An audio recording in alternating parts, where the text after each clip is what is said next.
আচ্ছা, এইটা তো আসলে পুরো দায়িত্বটা আমাদের ডিরেক্টর সাহেবই নিয়েছেন।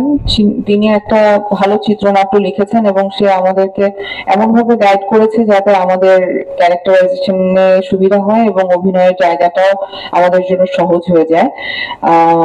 আমরা আমাদের জায়গা থেকে চেষ্টা করেছি, চ্যালেঞ্জটা নিতে চেয়েছি। চ্যালেঞ্জটা আমার জন্য যেমন খুব ডিফিকাল্ট ছিল, নতুন করে ফাইটার ট্রেনিং নেওয়া, আর্মস ডিল করা, পুলিশের সাইকোলজির সাথে নিজেকে মিলানো।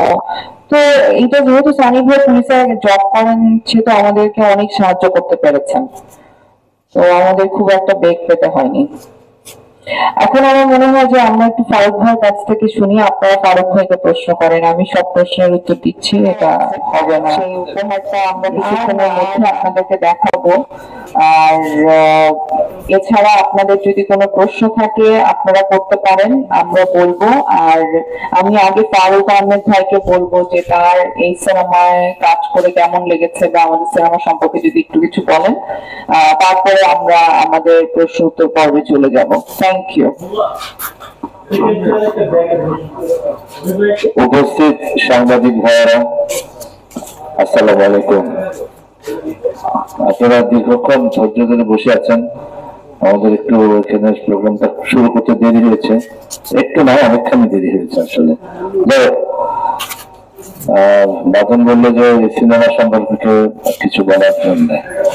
আমি তো এখন গল্পটা এখানে বলে দিব না, আমি সিনেমাটা দেখবেন, দেখে বিচার করবেন। তবে আমি সিনেমাটা আমরা দীর্ঘদিন শুটিং বলবো। আচ্ছা আচ্ছা, জি। তো আমরা এই সিনেমাটা দীর্ঘ বোধহয় 2 বছর বা এরকম সময় ধরে করেছি। প্রথম দিকে ছিল শীতকাল প্রচন্ড, সেই ময়মনসিংহের ব্রহ্মপুত্র নদীর পাড়ে প্রবল শীত, বাতাস, কুয়াশার ভিতরে কাজ করেছি। জামালপুরে কাজ করেছি, ঢাকায় কাজ করেছি, এই আমিনবাজার মধুমতি টাউনে। বিরাট এক্সপিরিয়েন্স, যেটা মানে আমরা কষ্ট করেছি সবাই মিলেই। যে তো আমার যেটা চাওয়া সেটা হচ্ছে যে আপনারা আপনাদের মাধ্যমে ছড়িয়ে দিবেন এশা মার্ডার্স এই চলচ্চিত্রটিকে। এটা অনেক ভালো একটা চলচ্চিত্র বলে আমি মনে করি।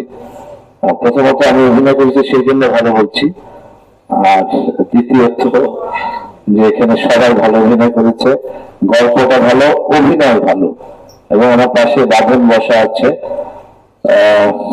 অত্যন্ত চমৎকার সে চরিত্রটাকে ফুটিয়ে তুলেছে। যারা দেখবে তারা বুঝতে পারবে আমার কথা সত্য না মিথ্যা। আর একটা জিনিস হচ্ছে যে আমাদের পৃথিবীর বেশিরভাগ জায়গায় দেশেই চলচ্চিত্র কিন্তু প্রধান চরিত্র পুরুষ থাকে সাধারণত, কিন্তু এই চলচ্চিত্রে প্রধান চরিত্রে একজন নারী, সে বাঁধন, এবং সে তার চরিত্রটি জিনিসটা যদি মনে করতো যে এই চরিত্রটি একটা পুরুষকে দিয়ে করাবে, তাও করানো সম্ভব ছিল। কিন্তু আমি সামিকে খুব ধন্যবাদ জানাচ্ছি এই জন্য যে সে বাঁধনকে সিলেক্ট করেছে।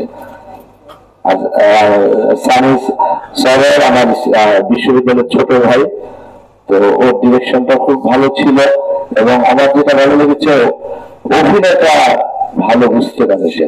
একটা ফিল্মের অভিনয়টা অনেক বড় জরুরি, ভালো গল্প আছে, ফটোগ্রাফি ভালো,